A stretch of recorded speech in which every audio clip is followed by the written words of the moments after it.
To the latest in our Dream Whiskies live. This is the first one, I guess, in our brand new slot of the first Wednesday of every month, and it is the first Wednesday of October. And it's actually the 7th of October, and it's 7 p.m. here in the UK, so good to see you. We have, as ever, a really good broadcast up for you tonight. Loads of stuff going on. How have you been? How have you been? I guess you've been missing us a little bit because up until now we've been here every single week. But as things have been changing a little bit, we thought once a month, first of the month would make a lot more sense for you all. So how's it going for you, wherever you are in the world? How is the whole COVID thing? It's sort of started looking a little bit better and now not so good, and we're a little bit confused. In actual fact, to be entirely honest, we here at Dream Whiskies Central were hoping to be on some kind of holiday soon, but it looks like that's not going to happen, or maybe it is. Who knows? Who knows? Up and down all the time, really plans changing every day, and I guess that is the same with you. But the one thing you can be sure of is that we will be here. And who is here with us? Well, first on the list, all the way from California, is my sister. Hi, Nikki. How you doing? Good to see you, Kieran. Brilliant to see you. Cheryl's there saying hi to everyone. Luca, great to see you as well. Kat, good to see you. Kat, you need to get back in touch with us. I'm waiting to hear what you want. Kat was the winner of our whiskey competition from 2 weeks ago. Still waiting to hear what you want, Kat. Send me an email.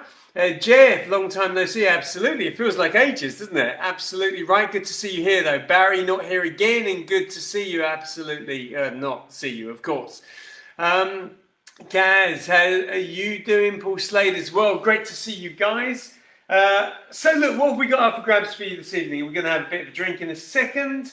We've got our Whiskey Geek of the Week, which potentially is going to be, well, actually is our last Whiskey Geek in the current format, because I plan to change that going forward. So we're still going to have a quiz, and we're still going to find out who's the most geeky, but we're going to change the format of it. So it's the last one in the current format. We have 3 amazing whiskey cocktails for you as ever. What else have we got? Oh, obviously we're going to announce the winner of last week's whiskey competition, the spot price competition as well. And I have an announcement. I have a really, hopefully you will all find it a really interesting announcement as well. What else have we got going on here? Who else is with us? Bob Robertson, hi, how you doing? Bob actually set the questions. I don't even know if Bob remembers because it was 2 weeks ago now. But Bob, you set the questions for tonight's Whiskey Geek of the Week quiz. Nikki saying, yeah, first in today. Yes, you were. Richard Patworth, good to see you. Hi, back at you. Paul Marson, how are you doing? Nice to see you. Kat saying you emailed me earlier. Okay, I will check that out. I will absolutely check that out. Adrian Baines with us. House of Lords Whiskey on the go tonight. And Bruce, hi, how you doing? Working on one ear, playing here on the other. Have an orange and peach whiskey sour. Wow, Bruce, maintaining your consistent standard as the resident mixologist, almost, I would say. All right, look, this is what I got on the go. It's a whiskey that we've had on the go before here, but I picked it to drink tonight because I'm also using it as the base for our 3 cocktails this evening. Very important for that. So it's the Glendronach Original 12, really rounded Pedro Jimenez and Oloroso sherry casks. So for me, it's quite a sherry bomb. Got those lovely kind of sherry flavors in there, you know, those sort of, I don't know, wonderful sort of toffee caramel flavors that come through, the ones that I recognize. And I realized that I hadn't actually used my Northern whiskey glass for a little while, so I got that on the go as well. So remember how it goes. You know how it goes. If you've got something on the go, tell me what you're going with. But cheers to you all. What's that? Bob's got a pale ale tonight. Very nice. Stephen Ford, hi. How you doing? Tell me what you're drinking, everybody. Even if it's a cup of tea, as some of you do, and you know, if it's a cocktail like Bruce has got on the go, then tell us about that as well. Mine pale in comparison to what you come up with, Paul. Bruce flattering me, but thank you very much for that, Bruce. Anyway.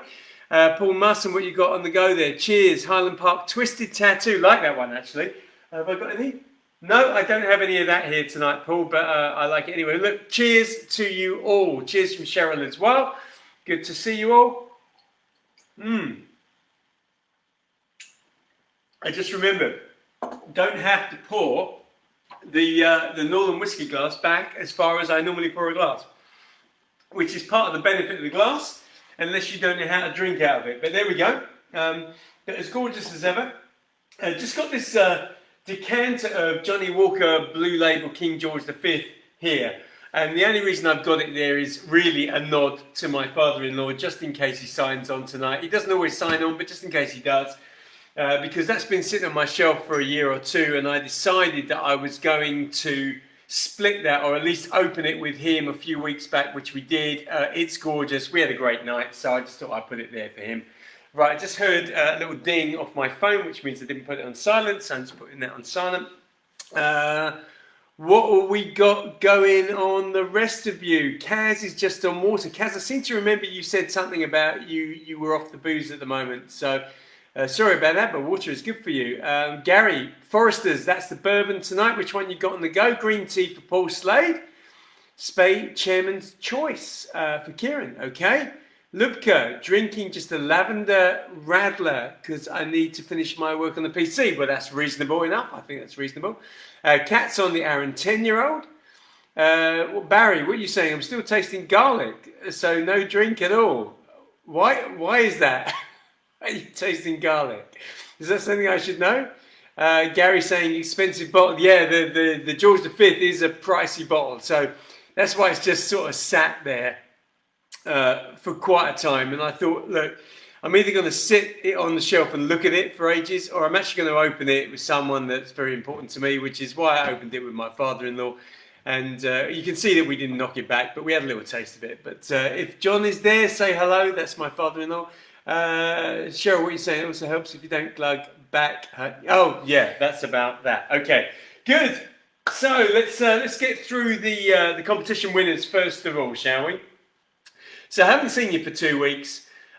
Just to let you know, rather than just give you all the winners between our broadcasts, what I'm going to do is I'm going to tell you the winner for last night's competition. But if you want to know who the winners are, go and check the website. If you are a member, then I guess you're on our website on a regular basis. So just go and check it out. I put the winners up there under the winner section, so you'll know who's won. But anyway, last week, the week that we missed, the winner for our whiskey competition was Cat Jam. Cat Jam, you're there? Say yay from Cat Jam. And she has been deciding what she wants from our prize library. Sent me an email this afternoon, but I haven't read it yet. So I will check that out and get that off to you, Cat. And last week's spot prize winner was Bob Robertson. And it turned out that the prize that we had up, which was the, I don't know if you remember, but I had these kind of pineapple tiki glasses. Turned out I couldn't get them delivered quick enough. They were out of stock, so sent Bob a different prize, and hopefully he'll have that within a day or so. Okay, so last night's competition, whiskey competition for our members. The winner, and not only have I not seen this person online at all when we've done these broadcasts, but actually it's the first time I've seen this person's name.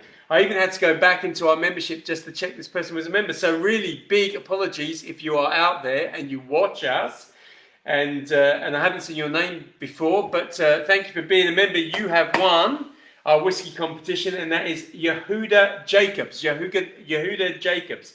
So if you're not there, I'll be sending you an email tomorrow, but congratulations, you won last week's whiskey competition. Finished last night. What else is going on here? Richard Patworth still can't drink whiskey, sorry. It's just harsher in your throat. Richard, I hope you're feeling better. Barry, the salmon had garlic butter in it. Okay, I get that. Gary saying well done to Kat. Barry saying congrats to both winners. Hard decision for Kat, of course. And congrats to Kat and Bob. Well, okay, so the whiskey competition this week, Yehuda Jacobs, and actually the spot prize winner is a previous winner of our whiskey competition, and I know you're there because I've seen your name, Paul Musson. Congratulations, you won the spot prize for this week. Now the spot prize also, because I let it run, was that sort of tiki pineapple glass set. What I'll do, Paul, is I'll get in touch with you. I'll tell you what your options are instead of that, because we can't get hold of that at the moment, unfortunately. Cheryl, what are you saying? Must be a relative of you, don't you recognise the name? You mean Yehuda? Well, we do know a Yehuda, don't we? But I don't think this is the same person. So I guess that is, yeah, I guess that's another person. All right, so those are our winners.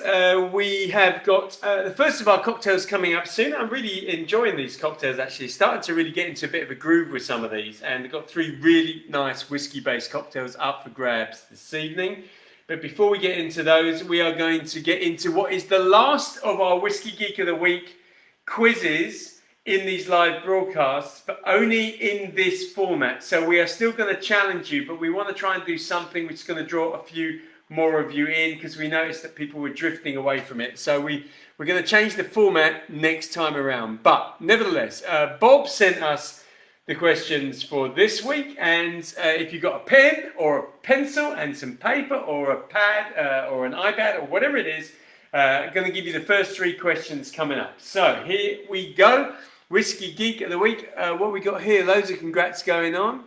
Paul's got a woohoo. Brilliant. I'll be in touch with you tomorrow, Paul. What's this GIF going on here? Uh-oh. Tumbleweed. Okay.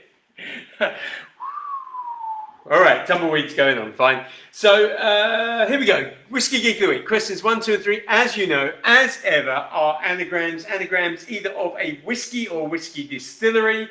And these have all been done by Bob Robertson, who not only is a 2-time winner of Whiskey Geek of the Week, but actually has by far the best Whiskey Geek photo, because his wife is a fabulously talented professional photographer, and so put everybody else to shame, including myself. All right, so here we go. Question number 1. What is this an anagram of? Whiskey or whiskey distillery? We are looking for Destain Glam. Destain Glam. So I'll spell that for you. It's D-E-S-T-A-N-E and then Glam, G-L-A-M. So a couple of things, just to remind you, Cheryl will put these questions up after I've read them out, so you can always refer back to them. Second thing is disdain. It's not like disdain, but Destain, I looked it up, actually is the ruler of the land of the black sand. I think he's in something like Aladdin or something like that. But anyway, so it's a natural name, Destain Glam. Which whiskey or whiskey distillery is that one? Okay, question number 2. This one is As Broken. As Broken. It's as it sounds, but I'll spell it for you anyway. As is A-S. Broken is B-R-O... just checking that he spells it that way, actually. B-R-O-K-E-N. So As Broken. What is that? So it's a whiskey or whiskey distillery. That's question number 2. Question number 3 is the last of our 3 anagrams, and it is Cornhill. And Cornhill is spelt C-O-R-N and H-I-L. Yes, H-I-L. So just a single L. So Cornhill, C-O-R-N and H-I-L. Cheryl will put those up in the comments box just in case you want to refer back to them. But you need to work out those anagrams. You've got the length of the whole broadcast to work it out, and they are anagrams 1, 2, and 3. Questions 1, 2, and 3 of our Whiskey Geek of the Week. All right, let's get into the first cocktail of the evening. And this one is called a spicy melon ball. A spicy melon ball. Right, just checking Cheryl's put those questions up. Yes, she has, so you can check them up there. So spicy melon ball. Melon ball, really simple cocktail, which is made with vodka, melon liqueur, and there's some confusion over this, but if you do it with pineapple, it's a melon ball. If you do it with orange juice, it's a screwball. But some people disagree and say it the other way around. But we're actually going to do it with whiskey, plus we're adding some additional ingredients. Now, it's a spicy melon ball, and the thing that makes it spicy is some ginger. Now, I've got here some root ginger, a nice fresh piece of root ginger. Now, ordinarily, if I was using root ginger in, I don't know, in a curry, let's say, I would peel the root ginger and then I might grate it or whatever. But I'm not going to do that because I'm not going to end up with this in the drink. I just want the flavour from it. So what I'm going to do is I'm going to cut off the end of our root ginger about, what, an inch piece, something like that. and then I'm going to slice it into small pieces. What I'm looking to do is cut it small enough that when I muddle it in a second, I'm going to release the oil. So it doesn't actually need to be peeled. So if you have a look, you can see what I've done there. I mean, you can chop it up a little bit smaller than that if you want to take a bit more time. Really, the smaller you do it, the better it is for the drink. But this is good enough for what we got going on. So what I'm going to do is I'm going to pop those into my Boston glass. Let's put this down here. Then what I'm going to do is I'm going to add some of this. And you've seen me use this before in other cocktails, and this is a syrup. So it's a sugar syrup, but this is a syrup pan d'épices. So essentially we're talking about spicy bread, or in this case, this is a gingerbread spice syrup. And it goes really well with the ginger, but it adds the sweetness that we need in this cocktail. And I think if you see me use this before, you'll know that every time I do that and just say, wow, it's just incredible. It really is. So I'm just going to do this by eye, but I'm going to tell you that I'm putting in around about 10 mil, something like that, 10 mil. Okay, good. So we've got the ginger syrup, or the gingerbread syrup, in with the root ginger. Nikki, all the way from California, saying she loves a bit of ginger. Scrummy, absolutely. Bruce saying, hopefully Cheryl didn't swap that for some horseradish. I think, Bruce, you know, that is not beyond possibility, right? Not beyond the realms of possibility. So I'm going to take my muddler, my pestle, and what I'm going to do is I'm going to crush the root ginger in with the syrup. So what I want from the root ginger is the spiciness and the heat that comes from fresh, raw ginger. I'm not going to end up with it, as I said, the actual ginger in the drink, but certainly all the juices and the oils that come from it are really going to influence. And now you can also see why it's so important to have the sugar in there as well, just to cut that, because it can be over spicy. So again, if you're doing this at home, you can give yourself a little bit more time. You can give it more of a squeeze, now I can really smell that it's coming through very nicely indeed. Just let me rinse this off, because I might need that a bit later on. Now what we're going to do is we're going to add the other ingredients. So obviously we're going to start with our whiskey, and this is quite a strong whiskey drink, so I want to put in almost 50 ml. So I'm going to bring it up to above 45, so there we go, of our whiskey. Then because it's a melon ball, it needs our melon liqueur. And you might think, well, really?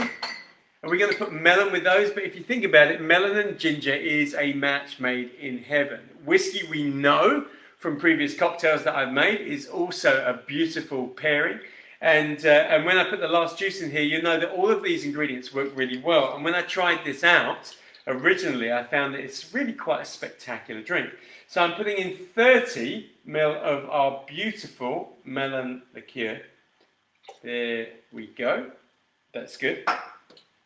And then finally, I want some orange juice. But I've got a real bee in my bonnet about orange juice at the moment, okay? So you can go out and buy yourself cartons of orange juice and it's fine and it tastes orangey, but that is not what I'm asking you to put in these cocktails, okay? Because these cocktails require freshly squeezed orange. You need an orange and you've got to squeeze the stuff out because the flavour and the taste and everything about it is different to what you get in the cartons, and that's what we need in this drink. What's going on here? Cheryl didn't think of that. Okay, Richard, what are you trying to say? Still trying to buy my dad a whiskey for this month. I've just got to go and see him. We've got him 36 different bottles of whiskey. Sounding good, Richard. That actually sounds very good indeed. I can see you actually got an elongated chat there, which I might come back to, but the whole thing looks pretty cool. Now the juice, right? So we've got our whiskey, we've got our melon liqueur, we've got our root ginger, which we have crushed, we've got our gingerbread syrup, which is sweetening and balancing everything. Now our freshly squeezed orange juice, which I have squeezed earlier on, just because I didn't want to make a mess on the bar during the broadcast. And I'm going to put 100 ml in, so it should be just about right. So there we go, there's 50. Is it just about right? It's just about right. Okay, so this is all good. I've got everything I need there. I'm going to put it into this here wonderful highball glass, which I've used a number of times recently. you want to buy yourself some of these, and if you're a member, you can go over to the Urban Bar page on our website, get yourself a code and get yourself a discount on those. And if not, you can just go to Urban Bar and buy them anyway, because they're gorgeous. There we go, just put a little bit of ice in there. So I'm going to get all of this in here. The point is that when I've shaken this, I will double strain so that I don't get any of those bits of ginger in the drink. But here we go. Let's get that in there. Let's give this a really good shake, everyone.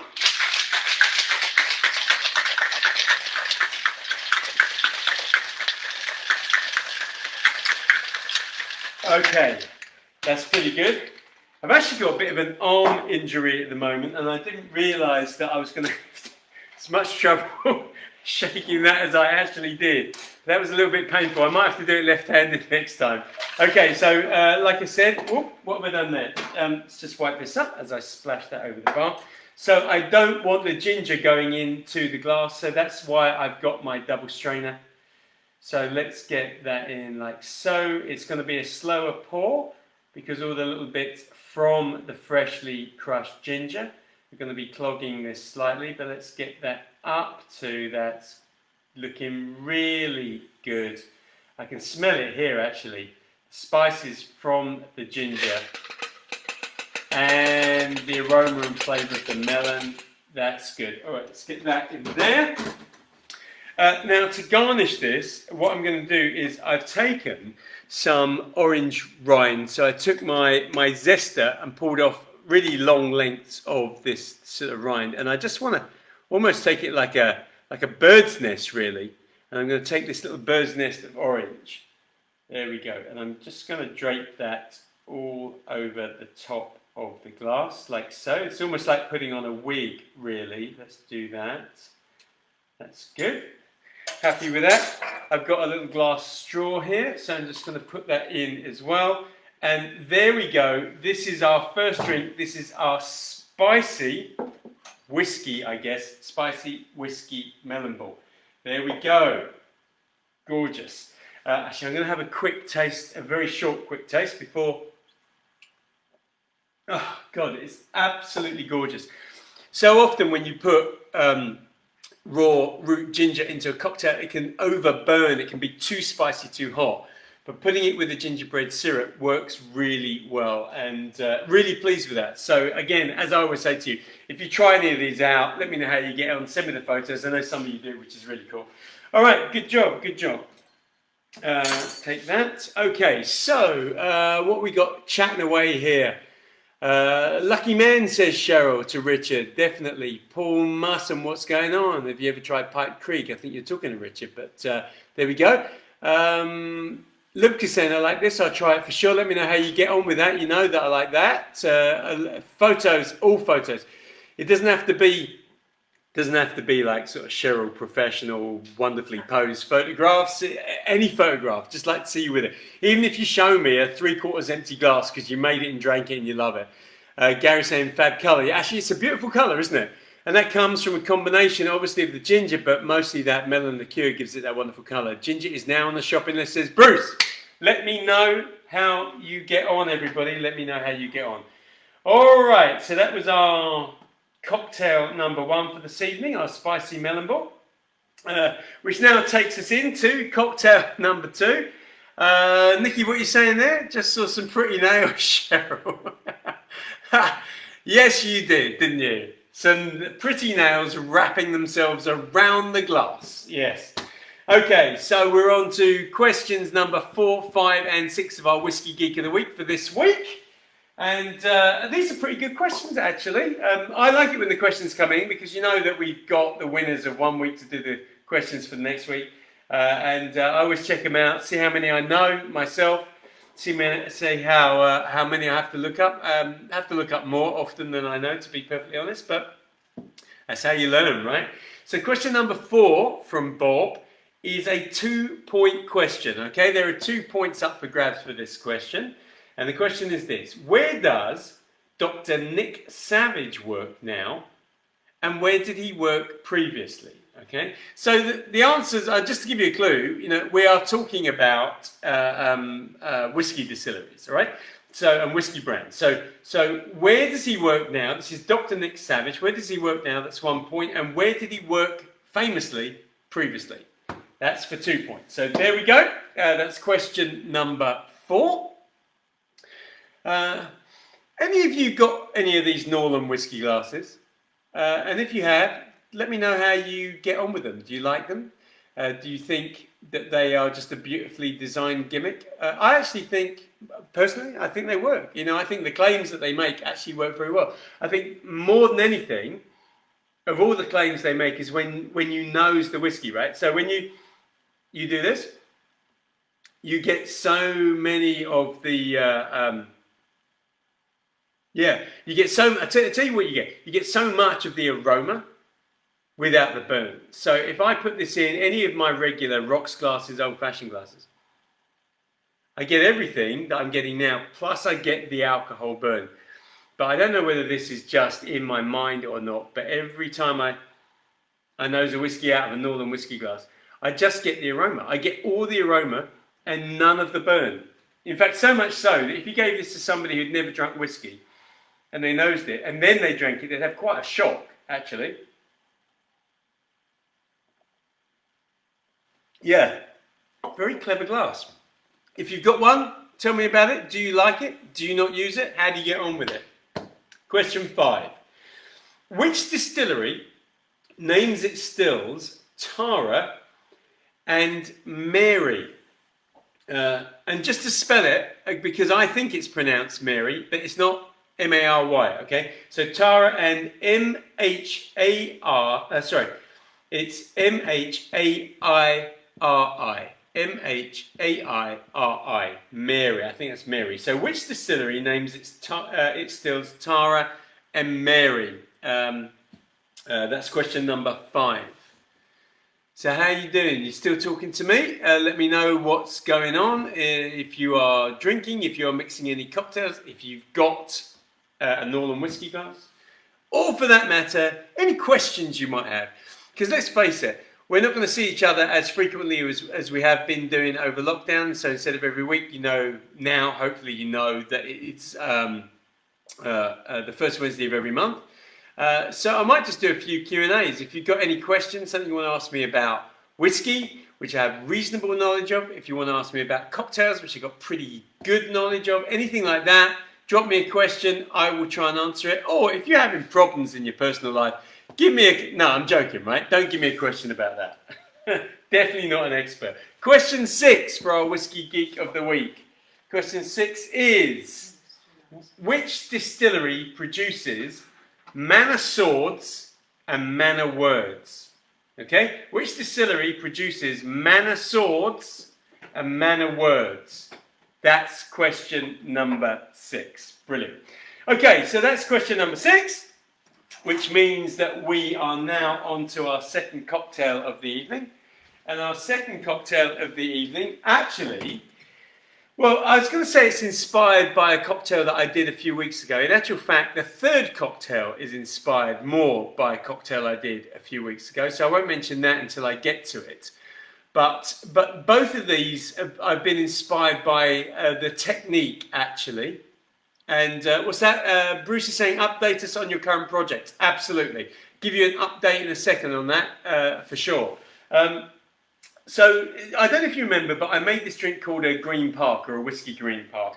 And one of the things that I did was I took a hand blender and I whisked it up before I shook it.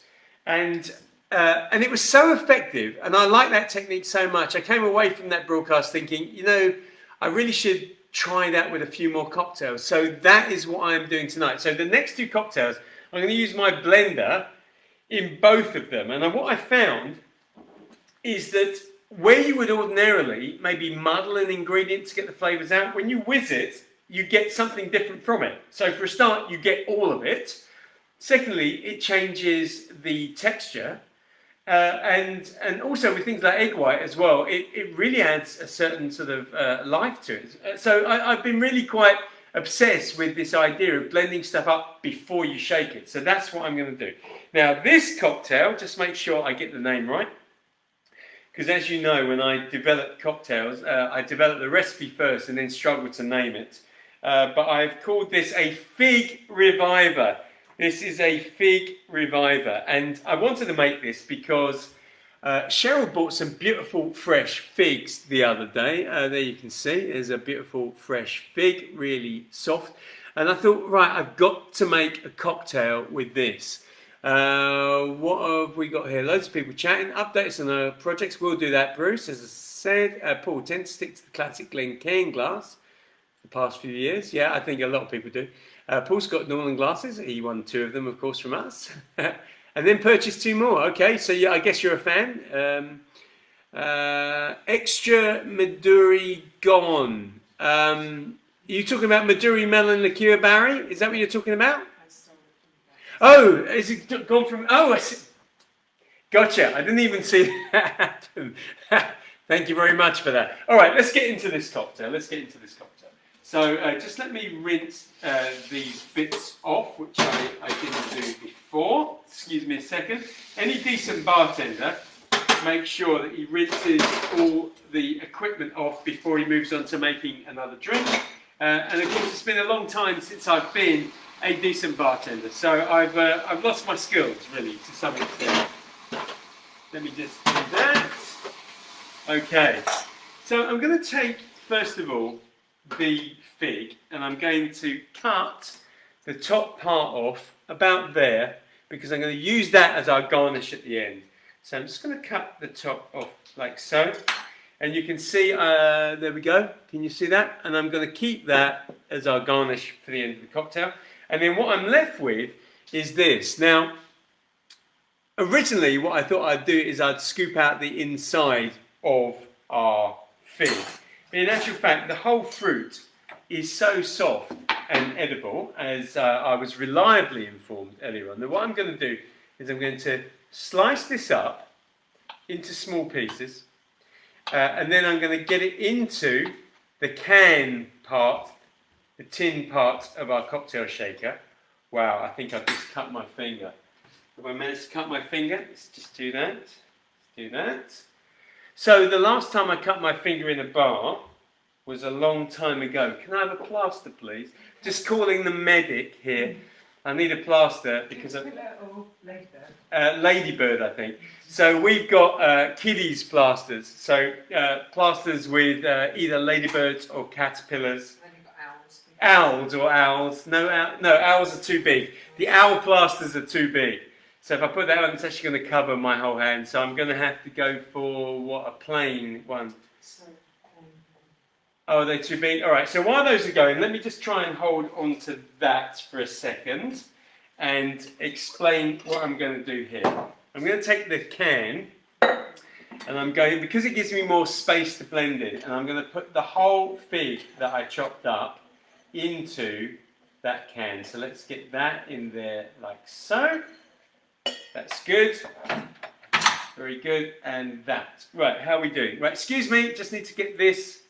There we go, just on the edge there at the top. There we go. Thank you. That's good. I'm actually thinking that is the first time in all the broadcasts we've done over the last 3 or 4 years, first time I've actually had to call in a medic, I think. All right, so we've got our fig in here. Now what I'm going to do is I'm going to take our alcoholic ingredients. So we're going to take our whiskey. Unlike the first cocktail that we made, this one is going to be 35 ml of our whiskey. So let's get 35 ml of whiskey in. There we go. And then the fruit flavour that I want to combine with our fig is actually raspberry.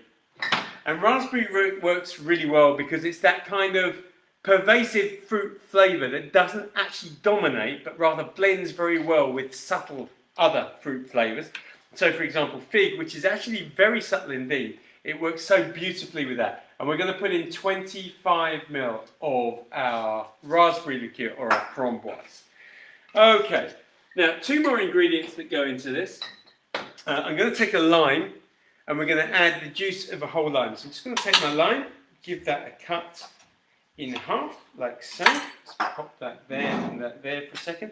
Take my squeezer and we're going to squeeze the juice of a whole lime. And obviously the more juice at the moment, that I can add to the fig that's in there. The better it's going to be when I get the little hand blender in there as well. So that's one half of our lime. And let's put the other half of our lime in there as well. That's good. Now I've got one more ingredient to go in there, which is going to be a sweetening ingredient, but I'm not going to pop it in yet, because now what I want to do is I want to get this whizzed up as best as I can. So I'm going to get this in here, and excuse the noise for a second, but here we go. Let's give it a whiz. Okay. Okay. Right, here we go. So I'm going to give this about 10 to 12 seconds. It's looking good. You can smell all the flavours. There we go. Alright, that's looking very nice indeed. So let me just get the hand blender out, because we're going to need that actually for our cocktail a little bit later on, our third cocktail as well. Like I said, I've become slightly obsessed with this whole idea of blending up some of the ingredients before you shake them. But now what I want to do is I want to add a little bit more sweetener into this cocktail. And so I'm going to add some grenadine. So it's not an overly sophisticated flavour, but it's something which has proven itself in countless cocktails over generations. And I want to measure this out because I want to get it right. And I want 12 mils. So it seems really very particular. But I found that 10 was not quite enough. I found that 12 was slightly too sweet. Sorry, 15 was slightly too sweet. So I ended up somewhere in the middle. So I've gone for 12. Right, before I shake this up, who's talking to me? Barry, big smile. What's that? Love those, but have others from time to time. Being yanked, I have a few patriotic theme ones. Very nice. Bob, you really bleed for your arts? Yes, I do. I bleed and I cry for my art. All right, so we're good. We're back in control now. Now what I want to do is I want to get the ice in. So other way round to the way I would normally do it. I'm going to add ice to our glass. I'm then going to put this all together, and we're going to give this a good shake. Let's see if I can do this left-handed. There we go. This feels weird. Left-handed is weird. But I have a slightly, yeah, that's better. Slightly pulled muscle in my right arm. Okay, let's pop that over there. Let's get our strainer. So this one actually is not a double strain drink, because the fig actually blends down really nicely. But you can see from the consistency it's really thick and fruity. It's a beautiful colour actually. There we go. That's very nice. And to finish off, we've got that little bit at the top of the fig that I cut off earlier on. And really, I'm taking a cue from the porn star martini, the idea of cutting a passion fruit in half and then floating that in the top. Really, that's what I'm trying to do here. So I just want to see if I can get that to just sit on the top, which it does. And there we go. This, if you can see from where you are, is what I call our fig reviver. Now, if you can't see this properly because of the angle of the camera, then remember that Cheryl was always taking these amazing photographs, and I will post those up on our Facebook page afterwards. Kaz is saying fab colour, thank you very much indeed. And before Cheryl takes it, let me just check the taste on this, the flavour. Let's just get that in there. We're good. And it's gorgeous. So I've got the lime in there, but it's not sharp or sour. I've got the fig in there with the grenadine, but it's not overly sweet. It's just perfectly balanced. And even with the raspberry in there, all of the flavours seem to be complementing each other and coming through, rather than some kind of bizarre loss of character, melange of flavours where you don't know what you're drinking at all. So there we go. Let's put that to the side over there. And yeah, feeling quite good about these cocktails tonight. You know, there's these sort of moments I find with mixology, and maybe Bruce, because I know he loves sort of mixing up cocktails, gets the same thing. But you get these sort of moments where everything just slots into place, and whatever you try is pretty much on the right level and on the right line. And then you get these periods of time where you're constantly mixing drinks and they just don't seem to work, but seem to be on it right now, even though I'm cutting my fingers. All right, so that was cocktail number 2. We've got one more coming up, which I'm really looking forward to as well. And we also have the third round of our Whiskey Geek of the Week. Right, let's talk to you a little bit. Bruce saying that looks awesome. Not sure I can find fresh figs though. Yeah, I don't know how it works where you are, Bruce. Not sure about that. The figs that we got come from Turkey, so I don't know if they import figs into the US from Turkey. Don't know how it works. So yeah, not sure about that. Steve, hi also. Sorry I'm late. I hope everyone is well. We're well. I hope you're well, Steve, as well. So Bruce said to me, tell us about latest projects. So okay, I will tell you about latest projects. As you all know, I've been spending a lot of time filming cocktail mixology courses, of which I made the whiskey one available online to our members as well. But we've been looking a lot at on the Dream Whiskies theme about other things that we can do and how we can make it work more effectively. Because I'll be entirely honest with you, you know, I got a group of you guys who are members who support what we do and help us tick over. But that's pretty much what we do. I'm talking about financially, we kind of tick over. We don't have enough members to make it really successful, but we have enough for us to sort of keep going. So it's almost like, dare I say, it's almost like a hobby rather than an actual business. But we are constantly trying to make it work as a business as well, because we want to keep going, but also give you more.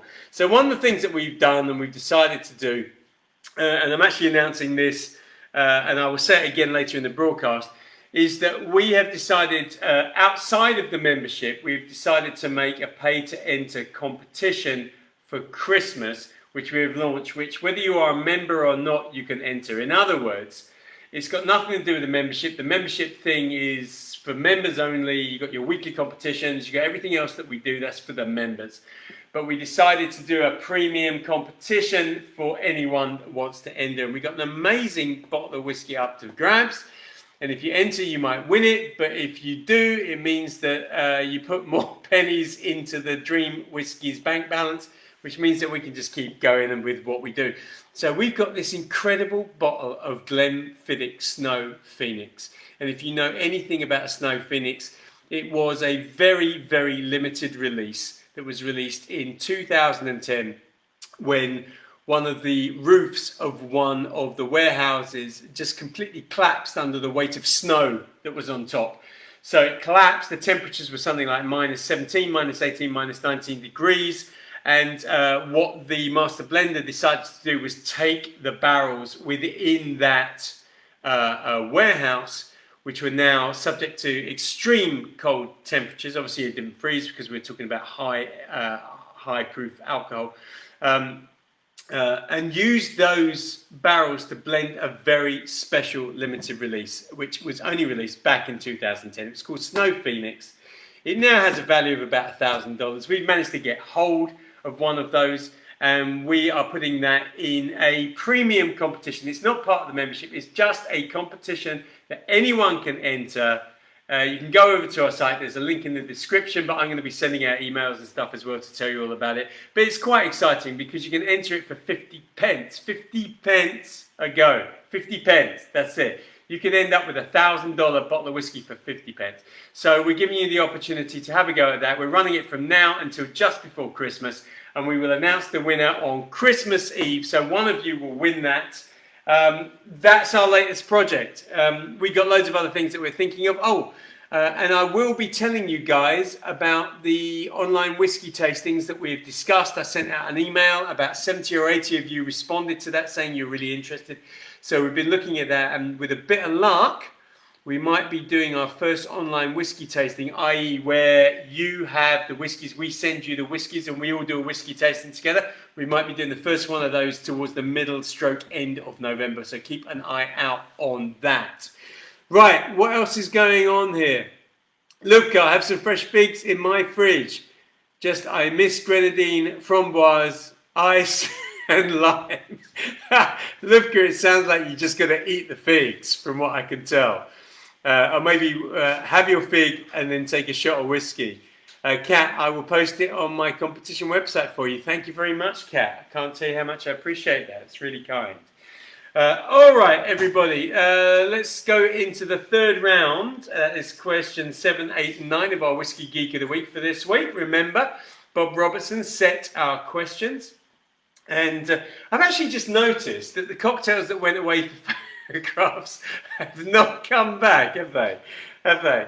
Have you noticed the last few weeks they've sort of gone away to be photographed and then returned? But this week, it appears that they haven't. Oh, and just as I mentioned that, one of them seems to have returned. Okay, right, all right, let's put that one over there. I'm going to take that as a thumbs up, I think. Okay, so here we go. Question 7, 8, and 9 of our Whiskey Geek of the Week. Thank you, Bob, for these. Question 7. Who won the Best Scotch Lowlands Single Malt at the World Whisky Awards 2020? Okay, so which distillery won Best Scotch Lowland Single Malt at World Whisky Awards 2020? That is question number 7. Ben, how you doing? Hi from Kitimat. Is that British Columbia? Good to see you. This one's come back. This one's come back. I think I'm going to have a little taste of this. You didn't want to? Okay, fair enough. Photographer was happy to send this back. Oh, that is absolutely gorgeous. Okay, that was question number 7. Sorry, losing my thread. Okay, question number 8. William Grant and Sons run a grain distillery in Girvan. But I'd like to know which malt is also produced on the same site. Okay, so William Grant and Sons, a huge company, as you know. They run a grain distillery in Girvan, but which malt is also produced on this site? Which malt whiskey is also produced on that site? That is question number 8. Wow, now I've started this, I don't think I can stop. God, that is yum.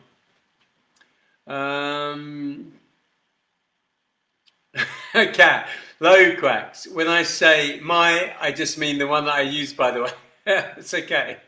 That's fine. That's all good.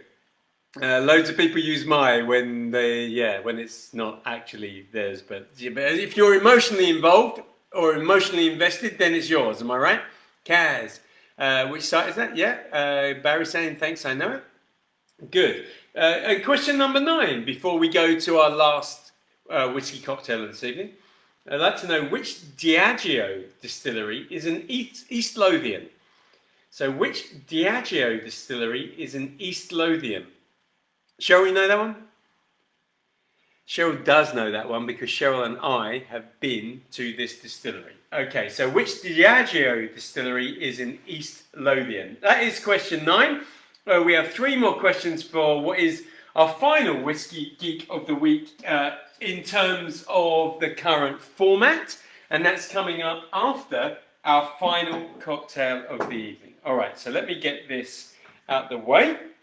And our final cocktail is a West Side Wonder. A West Side Wonder.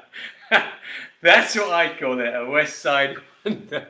And this one really is inspired by a cocktail that I did for you guys about a month or so ago. And I've already mentioned it this evening, and that's a cocktail called a Green Park. And a Green Park is based on a drink that uses Old Tom gin, and I made this whole thing for you. I also used this while I was doing it. Now, I have entirely plagiarized the idea for that drink, but I have tweaked the ingredients, and for me, this actually works really beautifully. So I called it a West Side Wonder, and this is how you make it. So I'm going to do a bit of whizzing again as well. But I'm going to take this sort of Japanese style 3-piece shaker, so you can see all 3 pieces. There we go. Let's put those to the side. And we're going to get our ingredients in, and we're going to start with our whiskey. So let's get our whiskey in. Oh, let me just give that a rinse from the previous cocktail. There we go. All right, so we get our whiskey in, and I'm going to go for 40 ml of our Glendronach. Okay. Now, the next alcohol that we're going to put in is triple sec. And for those of you that don't know, and I imagine that most of you do know by now, Triple Sec is based on the bitter oranges from the island of Curacao. So it's an orange flavour liqueur. And even though it's based on those sort of bitter Curacao oranges, it is not really a bitter liqueur at all. They're bitter if you eat them fresh, but when you have this liqueur, they're rich and deep and very fruity and actually very sweet. And for those of you that don't know this but know Cointreau, that's what we're talking about, that sort of thing. So 25ml of our Triple Sec, and the orange makes sense in this cocktail as well. All right, so we got our Triple Sec in there. Now, what I'm going to do is I'm going to take a few additional ingredients. The first thing that I'm going to take is some egg white. And I'm just going to crack this egg here. So I've got an egg here, which I'm going to crack like so. I'm going to crack it into, there we go, into our shaker. I want to catch the egg white. And then I'm going to put the yolk down here, which I will use for something later on. So we've got our egg white in there as well. So remember now, we got our whiskey, we've got our egg white, and we got our Triple Sec. Then I'm going to take some lemon juice. I'm going to cut this lemon, and I do want the juice of pretty much the whole lemon. Unless you've got an absolutely sort of massive grapefruit-sized lemon, don't worry about the measurement. Just squeeze all the juice out of both halves. So there's one. There we go. And if you're keen on mixing drinks and cocktails, and you see me using this juice squeezer, and you don't have one at home, and you've got one of those presses that you use or whatever, I would say it is worth investing in one of these. They don't cost very much money. This is a really heavy duty one, and it's still less than £20. And you can just go with it for ages. And the speed at which you can get all the juice out of your fruit by comparison to trying to squeeze it by hand is remarkable. All right, so we've got lemon juice, egg white, whiskey and Triple Sec. And now what I'm going to do is I'm going to put in some coriander. This is fresh coriander. I've had this discussion with, I think, Jeff and Bruce before, and I'm pretty sure you call the leaves cilantro in America. I think you might call this the spice coriander and the leaves cilantro. But anyway, we call it all coriander in the UK. So I've got coriander leaves. There we are. Going to drop that in there. I probably got, I would say, I don't know, 10 to 12, 12 to 14. A good size, I think, that we got in there. That's good. All right, a couple more ingredients, but before I go any further, now I'm going to give it a whiz again like I did before with the other one. So let's get this in. Oh, let me plug that in. I took that out just before. Here we are. There we go.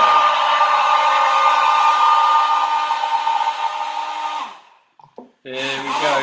So what we're doing is we're not only whizzing up all the ingredients and blending down the coriander or cilantro, but also I'm emulsifying the egg white. And the emulsification of the egg white means that we end up with really frothy egg white on that, much more so than if you were just shaking it. So I've got all of those ingredients there. I'm going to take some black walnut bitters and just put in 1, 2, 3 dashes of that. And then I'm going to add a little more sweetness by adding some agave syrup. And the agave syrup, I want 7 to 10 ml. So I'm going to do that by eye. There we go. That's 5.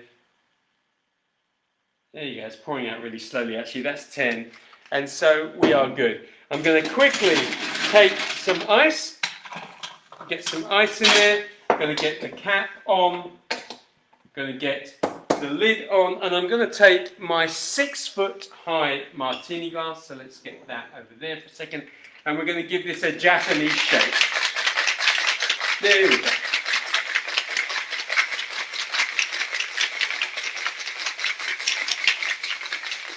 All right. So because this has a built-in strainer, I don't need to worry about getting the strainer out. And there we go. I'm not double straining this because I've blended everything with my hand whizzer. Shake everything out. You can see the egg white doing what the egg white does, which is work its way to the surface of the drink. That's looking gorgeous as well. And then again, How do you want to garnish this? I think the only way to garnish this is with some coriander leaves, or in this case, cilantro leaves. I'm not quite sure which one you're going to be happy with. So I'm just going to take that, there we go, lay that across the surface like so. And that, reminding myself what I called it, is a West Side Wonder. Goodness me, it smells absolutely stunning. Can you see that, everybody? How does that look? What's that, Paul said? Whiskey daiquiri. It's not far off a whiskey daiquiri. I mean, a daiquiri essentially is rum, lime, and sugar. So, but we're sort of there, I think. Okay, what we got, Paul? What are you saying? After mentioning Pike Creek to Richard earlier, I'm now wondering if you've ever used it in a cocktail, and which cocktails it would work with, being heavily influenced by rum barrels. Oh, I see. That's why you said a whiskey daiquiri, right? I got that. You know, it's one of those whiskies. The one thing that I would say to all of you, actually, and I've actually been saying this to the drinks industry for many years, and that is that pretty much every product that you instinctively think is niche, or there's only certain things you can do with it, is probably far more versatile than you imagine. That was definitely the case with cognac, where cognac didn't want to do anything with their products other than stick it in a glass with some ice or no ice, just drink it until they realized that actually you could do so much more with it, and so on and so forth.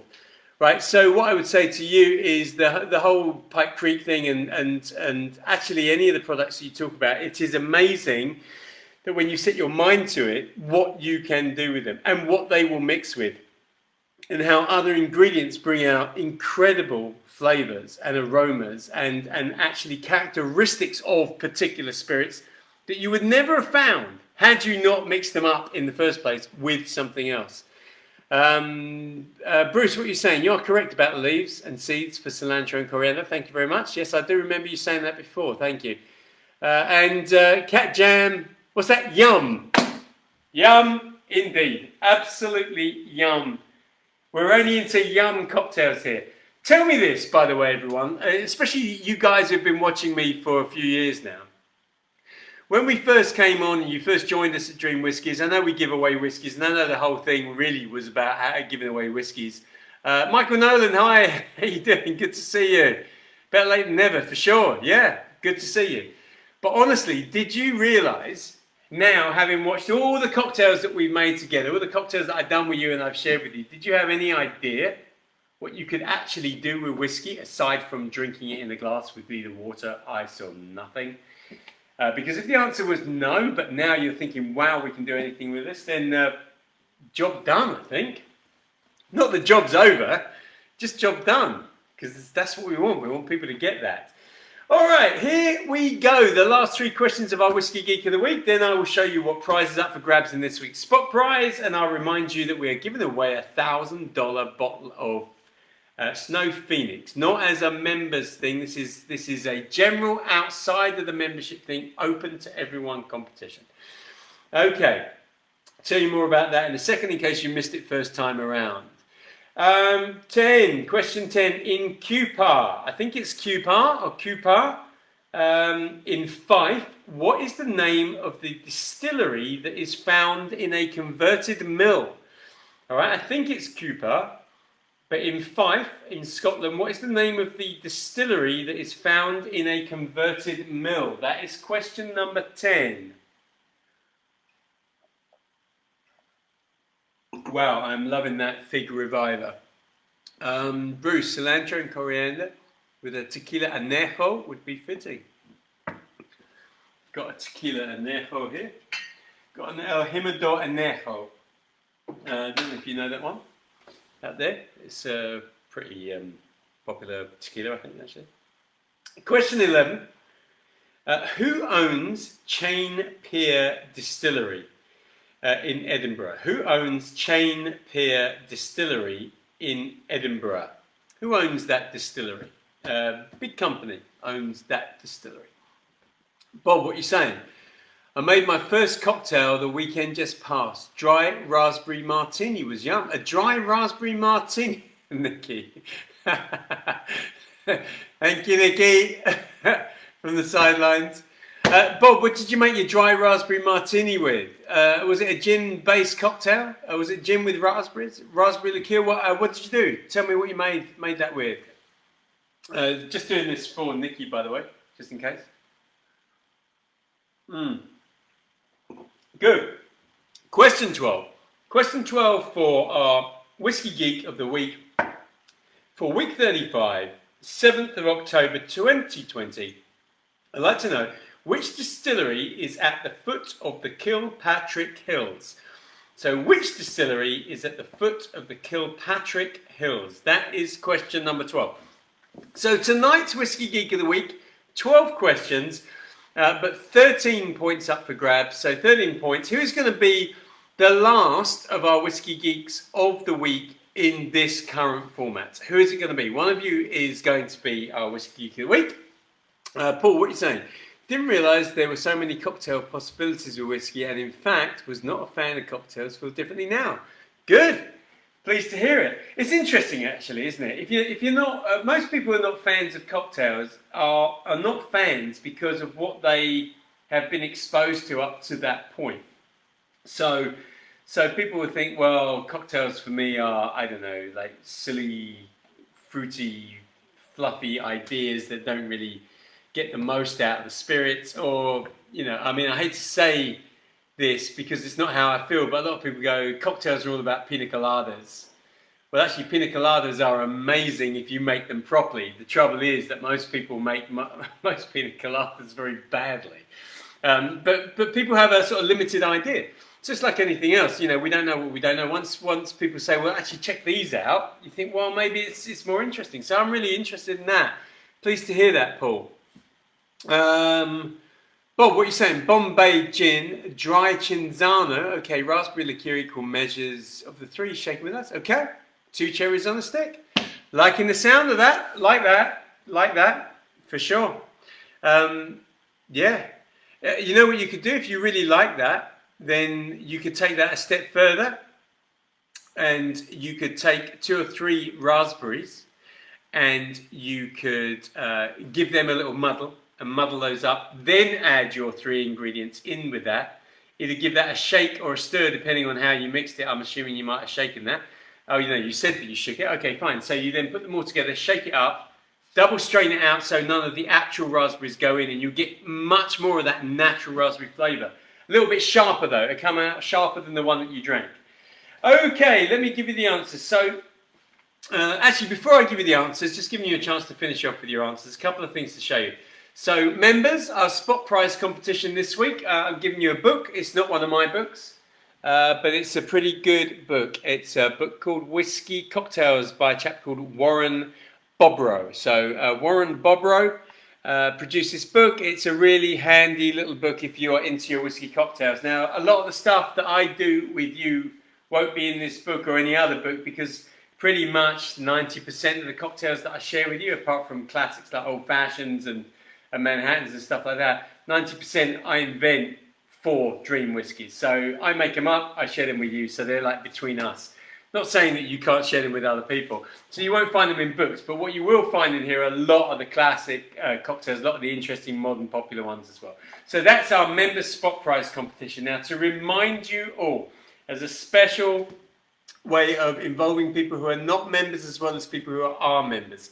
And this, just to be clear, if you're a member, this doesn't undermine your membership at all. This is just like an extra thing which you can go in for or not, entirely up to you. This is a pay-to-play competition, but we're giving away a bottle of Snow Phoenix Glenfiddich whiskey, 2010. It's worth $1,000. $1,000. I've said it in dollars because in pounds it's about £700. So it's about $1,000. And you can enter the competition. We're going to give this prize away to someone on Christmas Eve. It's 50 pence. That is 50p to enter. We need your 50p's. You need our $1,000 bottle of whiskey. It's already on the site. I'll be sending out emails and stuff to promote it anyway, but get in there and start putting it around. Okay, here we go. Answers to our Whiskey Geek of the Week. Are you still talking to me, everyone? Bob, collate them for a new book, Paul. You know what? Bob. I'm really thinking of doing that. Actually, really thinking of putting those together in a new book. It's something that just keeps playing on my mind. Just a time thing, I guess, but I think it would make a great idea. I know Paul Slade has written down a ton of the recipes. I didn't write them all down, to be honest with you, but I guess I can go back over the videos. Yeah, loving the idea. Paul Musson. Before Dream Whiskies, cocktails to me were the cheapest spirits possible. I never wanted to ruin a good drink. Since joining in with Dream Whiskies, I've realised a great spirit makes a great cocktail. Absolutely, 100%. 100%. I mean, why would you want to make a great cocktail with a cheap spirit, right? But I know what you mean, because that's how people think. Right, this is our West Side Wonder. Oh, goodness me. Wow, actually the walnut bitters really come through that as well. Loving that. Oh, goodness. Sorry, I really enjoy these cocktails tonight. All right, gentlemen and ladies and gentlemen, everyone that plays, here we go. These are our answers for tonight's Whiskey Geek of the Week. So, the first three questions, as you know from Bob, they were all anagrams of either whiskies or whiskey distilleries. So here are the answers. Question 1. Disdain Glam, that was St. Magdalene. Okay, that was St. Magdalene. Point if you got that. Question 2. As Broken was Rosebank. Rosebank, a point if you got Rosebank. And Cornhill, that's Cornhill with a single L, was Lochran. So a point if you got Lochran. All right, question number 4. So 2 points up for grabs with question number 4. And the question was, where does Dr. Nick Savage work now? And where did he work previously? Well, the answers are Bladnoch and Macallan. So Bladnoch and Macallan, or Bladnoch. Sorry, just being very English about that, but Bladnoch. So Bladnoch and Macallan, a point for each, or if you only got one of them, then just 1 point. What are you saying there, Kaz? Kaz have learnt lots from being a member. Thank you. Actually, it's fun, isn't it? When I started Dream Whiskies, I actually started it just about the competitions, and I know that you all like to win prizes and win the whiskies and everything, but I kind of feel like the community part of it and the knowledge part of it and the knowledge sharing part of it is almost, certainly for a lot of the members, it's almost as important as actually the whiskey stuff. Although you're all going to tell me now, no, we just want to win the whiskey. Question number 5. Which distillery named its stills Tara and Mary? So I think it's pronounced Mary, okay, but M-H-A-I-R-I. So Tara and Mary. I'm looking for the Glasgow Distillery Company. The Glasgow Distillery Company. Bob's saying a lowland theme going on here. Absolutely. Except for Macallan, right? Which distillery produces Manor Swords and Manor Words? Okay, which distillery produces Manor Swords and Manor Words? We're looking for Annandale Distillery. Annandale. This was one of numerous questions that Bob wrote that I had to look up because I didn't know the answer. So Annandale. That was question number 6. Question number 7. Who won Best Scotch Lowland Single Malt at the World Whisky Awards in 2020? That's this year. That's this year in this locked down year. That was King Barnes Distillery. If you got King Barnes Distillery, that's 1 point for you as well. Question 8. William Grant and Sons run a grain distillery in Girvan. A grain distillery in Girvan. The question was, which malt whisky is also produced on this site? We were looking for Isla Bay. That is A-I-L-S-A. Isla Bay. Kat, what are you saying? Definitely learnt loads. Never thought there could be so much whiskey cocktail variety. Yeah, me neither. Actually. What? Is that going? Well, Big Revive has been taken, I'm afraid. Where are we? Where was I? What question did I say to you just then? Oh, Isla Bay. That was question number 8. All right. So question number 9. Which Diageo distillery is in East Lothian? Which Diageo distillery is in East Lothian? We're looking for Glenkinchie distillery. Glenkinchie. Yeah, we've been there. Cheryl's saying her favourite. We had a very nice time when we were at Glenkinchie, that's for sure. Question 10. In Cooper, Fife. Right, please forgive me if my pronunciation is just all over the place, but in Cooper, in Fife, what is the name of the distillery found in a converted mill? You're looking for Daft Mill, or Daft Mill if you're very English, but Daft Mill, Daft Mill. Question 11. Who owns Chain Pier Distillery in Edinburgh? So Chain Pier Distillery is owned by Halewood. So Halewood are a really big company, and Bob's put here that they actually own John Krabby and Co. But Halewood are what we're looking. But if you put John Krabby and Co. for whatever reason, I'll give you a point for that instead. And question 12. So this is the final question in our Whiskey Geek of the Week for this week. Which distillery is at the foot of the Kilpatrick Hills? I'm looking for Auchentoshan. Auchentoshan Distillery. So you know what you have to do. The score is actually 12 questions, but out of 13 points. Total up your points, put your score in the comments, and if you are the biggest scorer, you are our final Whiskey Geek of the Week for this format of competition. Normally we ask the winner to do the questions for next time. I'm still going to ask the winner to be involved, but I will get in touch with the winner over the next week and let you know what we would like from you if you're interested in doing it. It's not compulsory, by the way, just if you're interested in doing it. There we go. Cheryl's very nicely returned the Fig Reviver. And he's looking rather revived, actually, now, when I think about it. Looking very good indeed. Okay, so while you are totaling up your scores and sending your comments in to me, and I am getting a sense that I might be on quite a delay from when you send your comments and when they get to us. We've noticed, certainly in our area over the last sort of 24, 48 hours, that the whole Facebook Live thing is working very slowly. But I just want to remind you of our Snow Phoenix competition. So I'm not going to hit you again with what this whiskey is. It's an amazing whiskey. It's live on the site now. If you just go to the site, click on Snow Phoenix, you will see it and you will find it out. I'm going to be sending out emails to all of you on our database. I'm going to be pushing it on Facebook so you will all hear and know about it. But go and check it out because really this is a cracking whiskey. In fact, even going back to the times before we had membership, even going back to times when we did all those amazing whiskies, this is the most valuable and rarest whiskey we have given away since we first started. So there we go. Paul, only 7 for me tonight, just over 50%. Yeah, but 7 is pretty good, Paul, because I'm going to tell you the truth.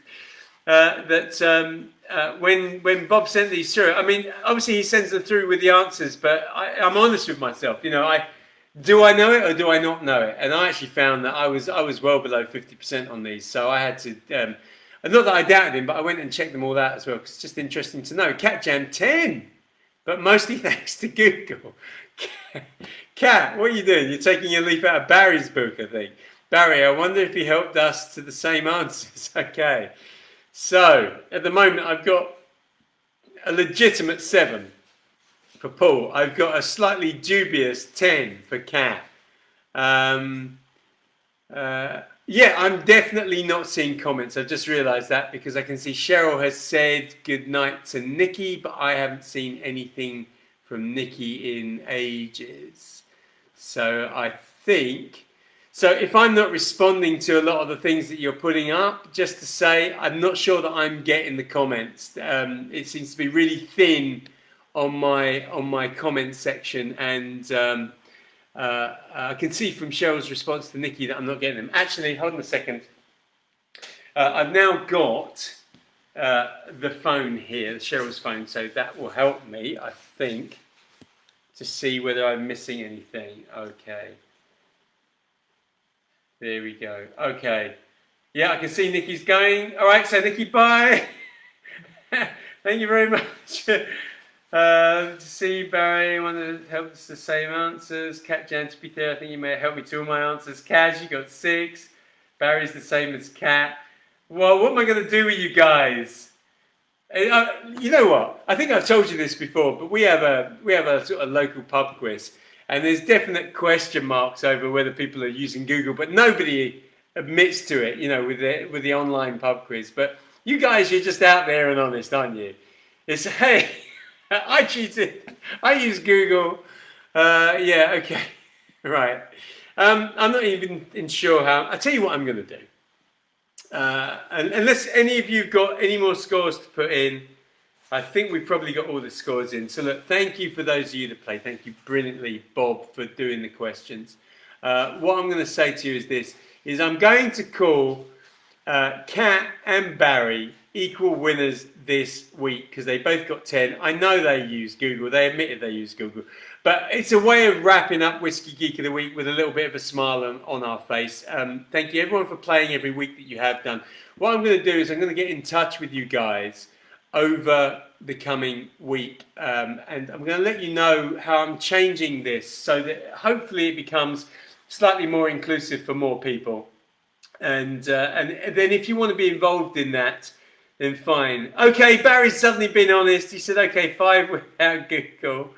Ben, you've said reload. I'm not even sure what you mean by reload. What does that mean, Ben? Explain. Tell me what that is. So at the moment, we've got Kat out in front with 10, but cheating. And then we've got Paul Musson actually out in front with 7 and not cheating. Kat, do you want to bow your head in shame and say, okay, I think Paul's actually probably the genuine winner? Let me know if that's if you think that's fair or not. I'm sure you will. I'm sure you think that's fair. But look, I'm gonna wrap this up. But let me just remind you. So we are now once a month, and we are going to be the first Wednesday of every month. So this is the first Wednesday of October, and I will be back on the first Wednesday of November. I will be in touch with you. I'll be in touch with you through a variety of means. So on our Facebook page, I will be sending out more communications by email. So keep an eye on your email. And in actual fact, I might be doing some announcement videos. So they won't be like live broadcast like I'm doing here, but they will be videos that are talking to you, telling you about stuff, and they will be on YouTube. And what I'll do is send you links via all of the social media that we use, plus our email database. So you can lock into those. You can see what's going on. So we're not going to be out of touch. I am trying to refine and evolve our broadcast so it's more inclusive for more people. But just sort of stick with us and keep communicating with us. Remember, send me pictures of cocktails. Send me pictures of whatever it is you're doing. Avril, who's not with us, has been sending me cocktail recipes and stuff. So do the same as Avril. And Avril, if you're watching this on record, thank you very much for doing that. Really appreciate those recipes. What have we got there? Bruce, if you aren't smart enough to find the answers using your resources, fair enough. It's not as if we all have this in our brain somewhere with our wife's birthday. Absolutely right. And if you do have this in your brain somewhere, then why? You need to be thinking of your wife's birthday. So thank you for that, Bruce. But look, thank you, everyone. It looks like you're not going to see as much of me, but actually you're going to see more of me. And we are doing everything we can to take Dream Whiskies further forward and make it more impressive for everyone. Check out the Snow Phoenix competition. Stay well, stay safe. I hope the second wave doesn't affect you all too badly. And I really look forward to seeing you all in about 4 weeks' time. And that's the first Wednesday of November. In the meantime, if you want to speak to us, drop us a message through Messenger, stick something on Facebook, or you can send an email to me. You've all got the email address as well. Keep well. We love you all. Thank you for your support. And we will see you again soon. Be good.